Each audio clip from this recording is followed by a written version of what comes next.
বলছি লতা, আজকে দুপুরে খাবারে কি রান্না করবে বলো তো?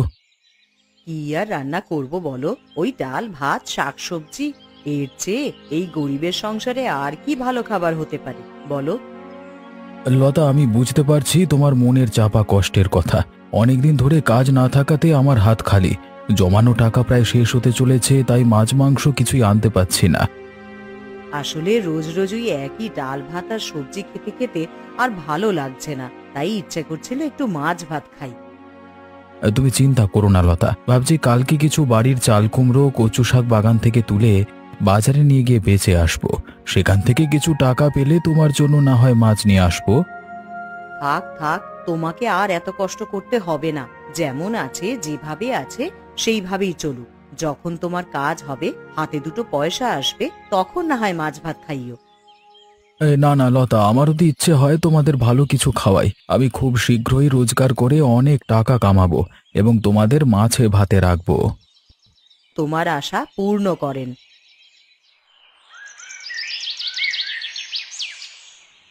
শুনছো?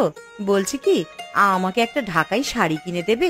তুমি ইলিশ মাছ বেচে এত টাকা রোজগার করছো, আর আমার এইটুকুনি ফরমাইশ তুমি রাখবে না? নীলিমা, তুমি আমার রোজগারটাই দেখেছো, কিন্তু এর পেছনে যে হাড় ভাঙা খাটুনি সেটা তোমার চোখে পড়ছে না। হয়েছে হয়েছে, হাড় ভাঙা খাটনি, আরে সে তো সবাই খাটে। কবে থেকে তোমাকে বলছি আমার একটা ঢাকাই শাড়ি কিনে দাও, আর তুমি আজকাল পরশু করতে করতে আমার কথাটাকে এড়িয়ে যাও। নীলিমা, তুমি বুঝতে পারছো না, ব্যবসা বাণিজ্যের অবস্থা ভীষণ খারাপ। স্বল্প টাকায় মাছ কিনে তারপর বাজারে বেচে যা রোজগার হয় তাতে শুধু দুবেলা ভালো মন্দ খেয়েই কাটে। তারপর হাতে আর কিছু থাকে না। তোমার এসব সাজানো গোছানো কথা না আমার আর ভালো লাগে না। তোমাকে কিছু একটা বললেই তুমি একটা না একটা কোনো যুক্তি দিয়ে আমার মুখ বন্ধ করে দাও। কেন? খগেনদা তো তোমার মতনই ইলিশ মাছ বেচে অনেক টাকা রোজগার করে, তাহলে তুমি কেন পারো না? খগেনের মানসিকতা অন্যরকম এবং আমার মানসিকতা ভিন্ন রকম।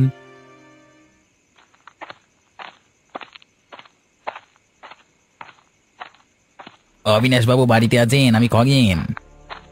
ও খগেন, আরে এসো এসো, বলো, কিছু বলতে এসেছো? না না, ওই আর কি, আপনাকে আজকের দিনে বকশিস দিতে এসেছি। ও আচ্ছা আচ্ছা, বাবা বাবা, বেশ। এই নিন। আচ্ছা বলো, তোমার পচা ইলিশ বেচা কেনা কেমন চলছে? আপনার সহযোগিতায় সব ঠিকঠাক আছে। যতদিন আপনার হাত আমার মাথার উপরে থাকবে ততদিন আমার বিক্রি বাটা ভালোই থাকবে।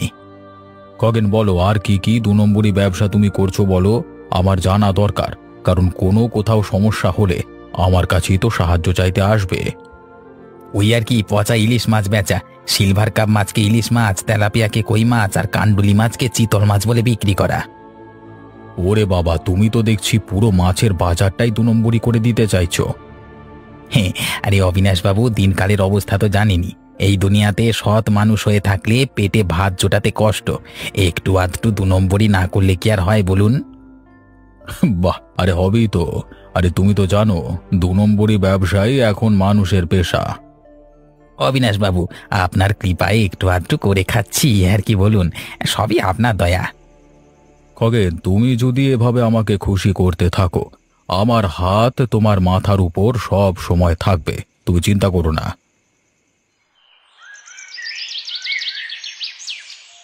বাবা, বেশ মিষ্টি কুমড়ো ধরেছে তো। কচু শাক অনেক হয়েছে, এসব নিয়ে গিয়ে বাজারে বেচতে পারলে বেশ কিছু টাকা পাওয়া যাবে।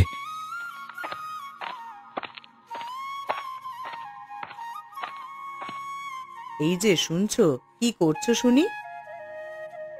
ওরে বাবা, বেশ বেশ, কয়েকখানা মিষ্টি কুমড়ো হয়েছে তো। কচুর শাকগুলো বেশ ফটফটে হয়েছে। হ্যাঁ লতা, তাই তো বাগানে এলাম, কয়েকটা মিষ্টি কুমড়ো আর কিছু কচু শাক নিয়ে বাজারের দিকে যাই। এগুলো মানে বেচতে পারলে বেশ মানে ভালো রকমই আর কি। বেশ বেশ, সেটাই না হয় করো। বাজারে নিয়ে গিয়ে বেশি কিছু টাকা পেলে ছোট দেখে একখানা ইলিশ মাছ নিয়ে এসো, কেমন? আরো হ্যাঁ, কয়েকটা কচুর শাক রেখে দিও আমাদের খাওয়ার জন্য। ঠিক আছে লতা, একটা কচু শাক রেখে গেলাম। আমি বাজারে যাচ্ছি। তুমি এই মিষ্টি কুমড়ো আর কচু শাকগুলো নিয়ে দেখে রেখো কতদূর কি করা যেতে পারে, দেখো। সেই ভালো, তুমি সকাল সকালে এই কুমড়ো আর কচুর শাক বাজারে নিয়ে গিয়ে বসো, দেখবে সব কটা কুমড়ো আর কচুর শাকই বিক্রি হয়ে যাবে। ইলিশ মাছ নিয়ে যান, ইলিশ মাছ, টাটকা পদ্মার ইলিশ নিয়ে যান, পদ্মার ইলিশ। কি হলো রতন, ইলিশ মাছ কত করে দিচ্ছ? অবিনাশবাবু আসুন আসুন, ইলিশ মাছ নেবেন আসুন। আগে বলো কত করে দেবে? অবিনাশবাবু, আপনার থেকে কি আর দাম চাইবো বলুন? আপনি তো জানেনই বাজারের অবস্থা। তবে একটা কথা বলতে পারি, আমার এখানে টাটকা মাছ পাবেন, খেয়ে খুব স্বাদ। সে তো বুঝলাম, তবে দামটা তো বলো। দামটা না বললে কি করে নেব বলো তো? অবিনাশবাবু, বাজারে 1000 টাকা করে বিক্রি করছি, কিন্তু যেহেতু আপনি আমার দোকানে এসেছেন, আপনাকে আমি 800 টাকা করে দেব। রতন, ওইদিকে খগেন আরও সস্তায় দিচ্ছে, আর তুমি এ মাছ বলছো 800 টাকা করে? দামটা মনে হয় বেশি বলে ফেলছো। অবিনাশবাবু, আমি সত্যি বলছি, খুব একটা দাম আমি বেশি ধরিনি। আমি কেনা দাম থেকে অনেকটা কম দাম করে আপনাকে বলছি। আরে ওদিকে খগেন তো অনেক কম দামে মাছ দিচ্ছে। ওর মাছ আর তোমার মাছের মধ্যে পার্থক্য কোথায় শুনি? অবিনাশবাবু, খগেনের কথা আমি বলতে পারি না, তবে আমি যে মাছ বিক্রি করি সেটা সম্পূর্ণ টাটকা, এবং আপনি লোককে কখনো ঠকাতে দেখবেন না আমাকে। বাবা রতন, তোমার দেখি বেশ বড় বড় কথা। ঠিক আছে, তোমার মাছ তোমার কাছে রাখো, আমি না হয় খগেনের থেকে মাছ কিনে বাড়ি নিয়ে যাব। অবিনাশবাবু, আপনি যেটা ভালো বোঝেন করুন, তবে কিছু মনে করবেন না। আমি আপনাকে সত্যি কথাটাই বললাম। আমি আগেও টাটকা মাছ বিক্রি করেছি, এখনও করছি, আগামী দিনেও করব। আমার মধ্যে কোনো দু নম্বরই নেই, এটুকু আমি বলতে পারি। এই পূজা, পূজা, আয় এদিকে আয়। ওরে খেতে বস, আমি ভাত বেড়েছি তোর জন্য। কিরে, কোথায় গেলি? এই তো মা, এত চিৎকার করছো কেন? কখন থেকে ডাকছি তোকে, বললাম না তোর জন্য ভাত বেড়েছি। ভাত বেড়েছো? দাও দেখি তো কি রান্না করেছো, একবার খেয়ে দেখি। ওহ, ওই সে একই শাক ডাল ভাজা, আর ভালো লাগে না। কখনো কি একটু মাছ মাংস মুখে তুলতে পারবো? বাবা, রাজকুমারীর কথা শোনো। শাক ডাল ভাজা দিয়ে মনে হয় ভাত খাওয়া যায় না? নিশ্চয়ই যায় মা, তবে রোজ রোজ খাওয়া যায় না। মাঝে মধ্যে একটু মাছ মাংস তো রাখতে পারো। মাছ মাংস খেতে হলে যে অনেক টাকার দরকার। তোর বাবার তো কাজকর্ম নেই, জমানো টাকা ভেঙে খাচ্ছে। যা খেতে পাচ্ছিস সেটাই পরম তৃপ্তিতে খেয়ে নে। মা, আমার আর ভালো লাগে না, রোজ রোজ এই একই খাওয়া আর একই কথা। কোনোদিনও কি মুখে একটু মাছ ভাত জুটবে না? জুটবে রে জুটবে। শোন, তোর বাবা আজ বাগান থেকে কিছু মিষ্টি কুমড়ো আর কচু শাক নিয়ে বাজারে গেছেন। যদি ওই মিষ্টি কুমড়ো আর কচু শাক বিক্রি করতে পারে, তাহলে কিছুটা পয়সা আসবে, আর সেই টাকা দিয়ে বাড়ি ফেরার সময় মাছ কিনে নিয়ে আসবে। সত্যি বলছো মা? বাবা বাড়ি ফেরার সময় মাছ কিনে আনবে? বাহ, তাহলে রাত্রি জমিয়ে মাছ ভাত খাওয়া যাবে। এখন আগে এই দিয়ে তো খেয়ে নে, রাতের কথা রাতে। মা, বলছিলাম কি, অনেকদিন হলে ইলিশ মাছ খাইনি। বাবাকে বলো না গো একদিন ইলিশ মাছ খাওয়াতে। বেশ বেশ, তুই এখন চুপচাপ খেয়ে নে তো। এখন তোর বাবা আসবে, তখন না হয় তাকে বলা যাবে।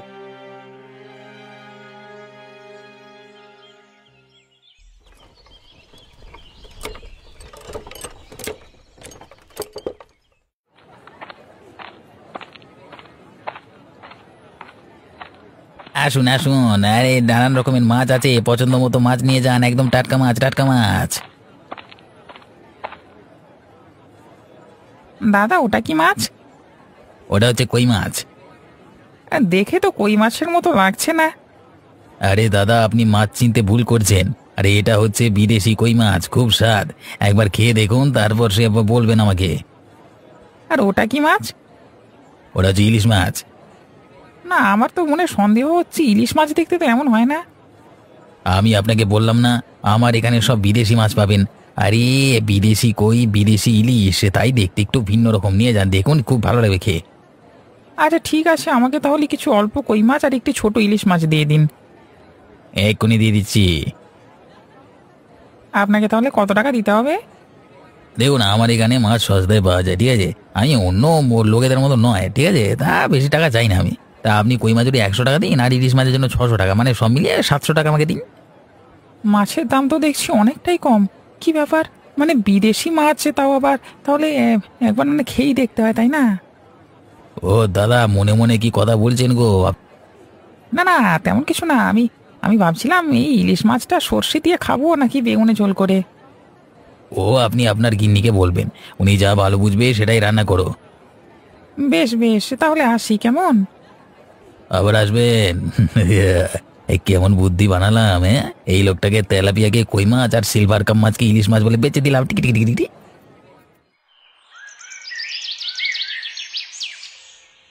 এই নাও গো তোমার জল খাবার। আচ্ছা বলো তো, আজকে বাজারে ওই মিষ্টি কুমড়ো আর কচুর শাকগুলো বিক্রি করতে পারলে? হ্যাঁ লতা, আমি তোমাকে সেই কথাটাই বলতে চাচ্ছিলাম। আমার সবগুলো মিষ্টি কুমড়ো আর কচুর শাক বিক্রি হয়ে গেছে, আর এর বিনিময়ে আমি কিছু টাকাও পেয়েছি। বাহ, আমি শুনে বেশ খুশি হলাম। শোনো না, বলছি কি একটা কথা বলি? হ্যাঁ বলো না বাবা, কি বলতে চাইছো? এত আমতামতা করছো কেন? আজ দুপুরে পূজাকে যখন ভাত খেতে দিচ্ছিলাম, তখন পূজা খেতে চাইছিল না। ও বলছিল রোজ রোজ এই শাক ডাল আর ভাজা খেতে ওর নাকি আর ভালো লাগে না। একদিনও কি একটু মাছ বা মাংস খাওয়াতে পারি না আমরা? আহারে, মেয়েটা আমার কতদিন ধরে কাজ বন্ধ হয়ে যাওয়াতে খুব কষ্টে দিন যাচ্ছে। জমানো টাকা প্রায় শেষ হতে বসেছে। এখন এই মুহূর্তে কোনো কাজ না করলে আগামী দিনে পেটে গামছা বাঁধতে হবে। ওকে আমি বুঝিয়ে বলেছি যে তুমি বাগান থেকে মিষ্টি কুমড়ো আর কচুর শাক নিয়ে বাজারে গেছো। যদি সেই মিষ্টি কুমড়ো বিক্রি করতে পারো তাহলে হাতে কিছু টাকা আসবে, তখন না হয় মাছ বা মাংস আনা হবে। বেশ বেশ, আমি সেটাই ভাবছিলাম। কালকে সকালেই আমি বাজারে গিয়ে একটা ইলিশ মাছ নিয়ে আসবো। আর হ্যাঁ, ওই যে কচু শাক কটা রেখে গেছিলাম, সেটা যত্নে রেখেছো তো নাকি? হ্যাঁ গো, সেগুলো সব তুলে রেখেছি। যদি তুমি ইলিশ মাছ আনো তাহলে মাথাটা দিয়ে না হয় কচুর শাক রেঁধে খাওয়াবো।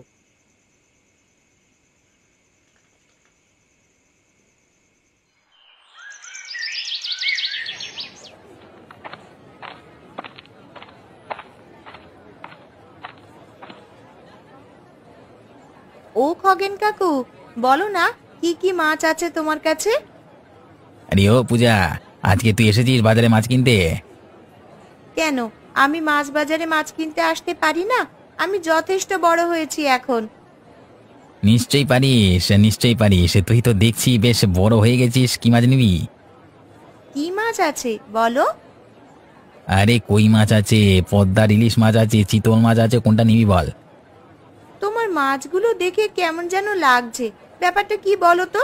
তুমি সত্যি সত্যি টাটকা মাছ বিক্রি করছো তো নাকি? ওরে পূজা, এখন কিন্তু তুই একটু বেশি বাড়াবাড়ি করছিস রে। না না খগেন কাকু, আমার মনে একটা ভাবনা আসলো, তাই আর কি জিজ্ঞেস করলাম তোমায়। তাহলে তুই বল, মাছ সত্যি সত্যি কিনতে এসেছিস নাকি? যদি মাছ নেবার থাকে তাহলে বল, আমাকে সময় নষ্ট করিস নি। ঠিক আছে খগেন কাকু, আমি আরো দু একটা দোকান দেখে নি, তারপর না হয় তোমার দোকানে এসে মাছ কিনবো। আমি জানতাম তোর মতিগতি দেখে তুই মাছ কিনতে আসিস নি। আসলে তুই দেওয়ানিগিরি করতে এসেছিস। খগেন কাকু, তুমি তো দেখি রাগ করছো। বাজারে এসেছি, একটু যাচাই করে তবেই না কিনবো, বলো। পূজা, অতিবার ভালো না বলে দিচ্ছি। তোর মনে কি আর মাথায় কি চলছে সেটা আমি বুঝতে পেরেছি। সাবধান, নইলে কিন্তু ভবিষ্যতে বিপদে পড়বার সম্ভাবনা আছে, তোর বলে দিলাম। ঠিক আছে খগেন কাকু, আমিও দেখবো বিপদে কে পড়ে। আমি তোমার মতন লোককে ঠকাই না, সুতরাং আমার বিপদে পড়ার কোনো প্রশ্নই ওঠে না।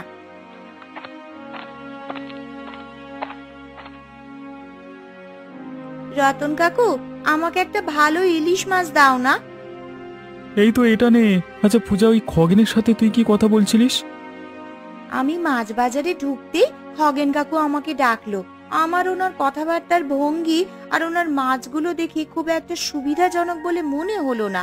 আর এই কথাটাই স্পষ্টভাবে ওনাকে বলতে উনি আমার ওপরে রেগে গেলেন। ঠিক বলেছিস পূজা, আসলে ওই খগেন অবিনাশবাবুর সহযোগিতায় পচা মাছ বিক্রি করে। এর জন্য খগেন প্রতিদিন অবিনাশবাবুকে কিছু টাকা দেন। গ্রামের লোককে ঠকিয়ে মাছের ব্যবসা করে, যেমন তেলাপিয়াকে কই মাছ বলে, সিলভার কাপকে ইলিশ মাছ, আর চিতল টিতল মাছ বলে কোনো একটা মাছকে চালিয়ে দেয়, আর গ্রামের লোকের কাছে তা বিক্রি করে। গ্রামের লোক তাই কেনে।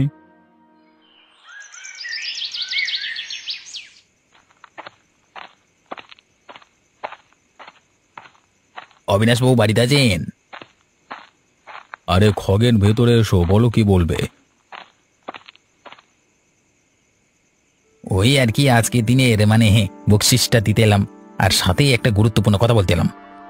বেশ, সেটা কি গুরুত্বপূর্ণ কথা বলো। আজকে ওই গোপালদার মেয়ে পূজা এসেছিল আমার কাছে মাছ কিনতে। পূজার কথাবার্তা দেখে আমার ঠিক সুবিধার মনে হলো না।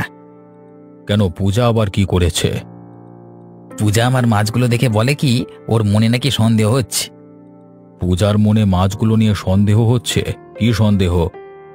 ও নাকি মনে সংশয় হচ্ছে যে মানে আমি মাছগুলো লোককে ঠকিয়ে বিক্রি করি। এই সর্বনাশ, মেয়েটা তো দেখছি খুব চালাক। এই শোনো খগেন, ওই মেয়েকে কিন্তু চোখে চোখে রেখো। আপনি ঠিকই বলেছেন অবিনাশ বাবু, ওই মেয়েকে আমার চোখে চোখে রাখতে হবে, নইলে যে আমার পথের কাঁটা হয়ে দাঁড়াবে। ও নীলিমা, বাড়িতে আছো?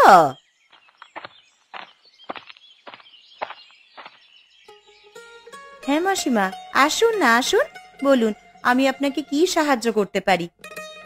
বলছিলাম কি যে অনেক দিন ধরে ইচ্ছে করছে একটু ইলিশ মাছ দিয়ে দুটো ভাত খাই, তাই তোমার কাছে এলাম। যদি খগেনকে তুমি একটু বলতে যে আমাকে একটু কম দাম ধরে যদি একটা ইলিশ মাছ দিত। ও, এই কথা? হ্যাঁ হ্যাঁ, নিশ্চয়ই নিশ্চয়ই। আপনি যখন বলছেন তখন নিশ্চয়ই আমি ওকে বলবো, যাতেও আপনার কাছ থেকে ইলিশ মাছের দাম কম নেয়। তোমার কাছে আমি খুব আশা করে এসেছিলাম, আমি জানতাম যে তুমি আমার কথা ফেলবে না। আপনি গ্রামের বয়োজ্যেষ্ঠ মানুষ, আপনার কথা কি আর ফেলতে পারি? বাহ, তোমার কথা শুনে মন আমার ভরে গেল। এবার না হয় আসি গো। যত ঢঙের কথা! ইলিশ মাছ খাবার দুদিন পরেই তো একেবারে টিকিট কাটবে, এখনো না ইলিশ মাছ খাওয়ার শখ হয়েছে, তাও আবার কম দামের ইলিশ মাছ। কথা শুনলে একেবারে গা জ্বলে যায়।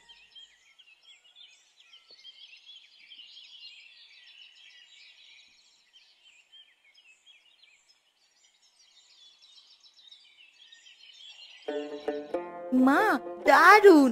ইলিশ মাছের মাথা দিয়ে কচুর শাকটা না দারুন হয়েছে, এক কথায় একেবারে ফাটাফাটি। বাহ লতা, চমৎকার হয়েছে ইলিশ মাছটা, খুব ভালো রান্না করেছো। আসলে আজকে তুই যে মাছটা কিনে এনেছিলি বাজার থেকে, সেই মাছটা বেশ টাটকা আর ভালো ছিল, তাই তো রান্নাগুলোও ভালো হয়েছে। বাবা, বলছিলাম কি জানো, আজ তুমি বলাতে যখন আমি মাছ বাজারে গিয়েছিলাম তখন আমাকে খগেন কাকু ওনার দোকানে আসার জন্য ডাকলো। আমাকে ওনার দোকান থেকে মাছ কিনতে বলল, কিন্তু ওনার দোকানের মাছগুলো দেখে আমার মনে সন্দেহ হলো। উনি 2 নম্বরি করে লোককে ঠকিয়ে পচা মাছ বিক্রি করছেন। সর্বনাশ পূজা, এ কি সর্বনাশের কথা বলছিস রে তুই? পূজা, তোর এমন কেন মনে হলো? তাহলে তুই মাছটা কোত্থেকে এনেছিস? হ্যাঁ বাবা, আমি খগেন কাকুর কথাবার্তা শুনে বিশেষ সুবিধার লোক বলে ওনাকে মনে করিনি। উনি তেলাপিয়াকে কই মাছ আর কান্দুলি মাছকে চিতল মাছ বলে লোককে ঢেকে ঢুকে বিক্রি করছেন। এইভাবে গ্রামের লোককে ঠকিয়ে মাছ বিক্রি করাটা তো ভীষণ অন্যায়ের কাজ, এর একটা বিচার হওয়ার দরকার তো। মা, আমি এই খগেন কাকুর 2 নম্বরি ধান্দার কথা সবার সামনে ফাঁস করে দেব, দেখো। পূজা, তুই এসবে নাক গলাস না, তুই নিজের পড়াশোনা নিয়ে থাক। হ্যাঁ পূজা, তোর বাবা ঠিকই বলেছে, তুই এসব নিয়ে মাথা ঘামাস না।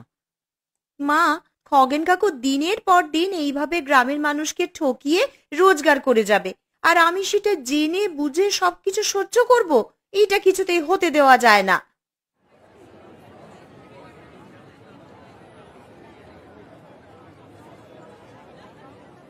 খগেন, তোমাকে নীলিমা কিছু বলেছিল? আরে মাসিমা, আসুন আসুন, আপনাকে সব বলছি। আপনি কি চান বলুন।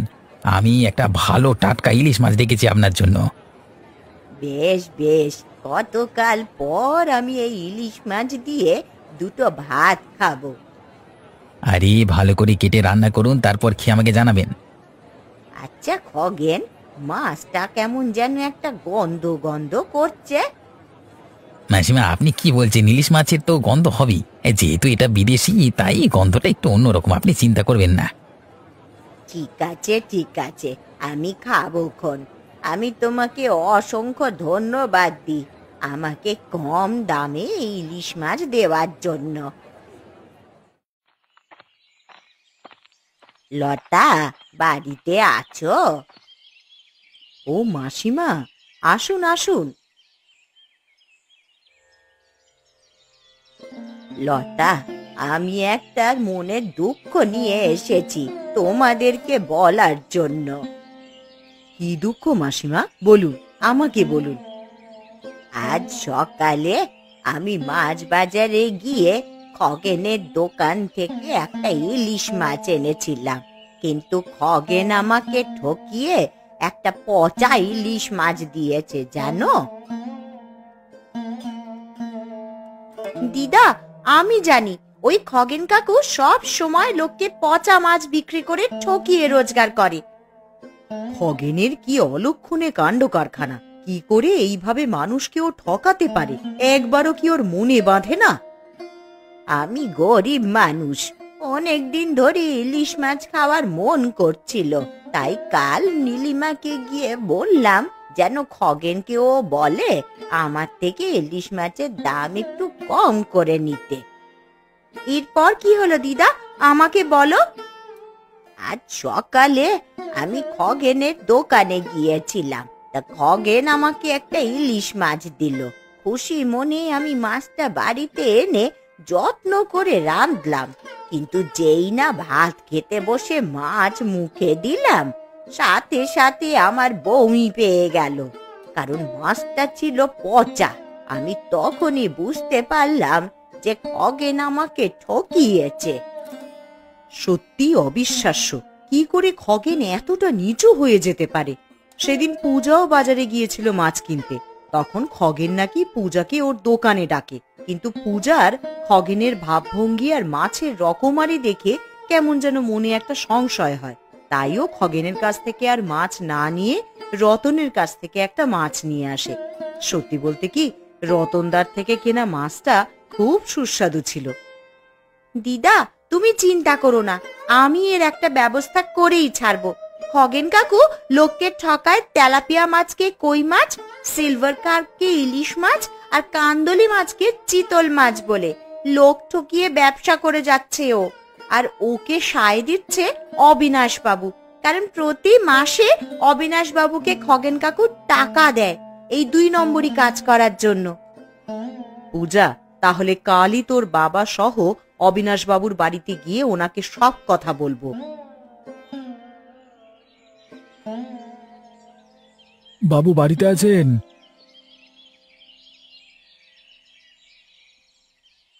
আরে গোপাল, মাসিমা, তা কি ব্যাপার, সকাল সকাল কি হয়েছে? কোনো বিপদ ঘটেছে নাকি? বিপদ ঘটেনি, আমাদের ভগবানের কৃপায় আমরা ভালোই আছি, তবে খুব শীঘ্রই আপনার বিপদ ঘটতে চলেছে। কি বলছো কি তোমরা? মানে তোমাদের এত বড় স্পর্ধা, আমার বাড়িতে এসে তুমি আমাকে ধমকাচ্ছ? অবিনাশ বাবু, আপনি যা কাণ্ডকীর্তি করছেন সেটা দেখে শুনে চুপ করে থাকার তো কথা নয়। আপনি ওই খগেনকে সায় দিয়ে তার থেকে টাকা নিয়ে ওকে 2 নম্বরি করবার আশকারা দিচ্ছেন। আপনার আশকারাতেই খগেন কাকুর এতটা স্পর্ধা হয়েছে যে উনি পচা মাছ বিক্রি করে গ্রামের লোককে ঠকিয়ে ব্যবসা করছেন। খগেন আমাকেও ঠকিয়েছে, গ্রামের অন্যান্য মানুষদেরই মতন।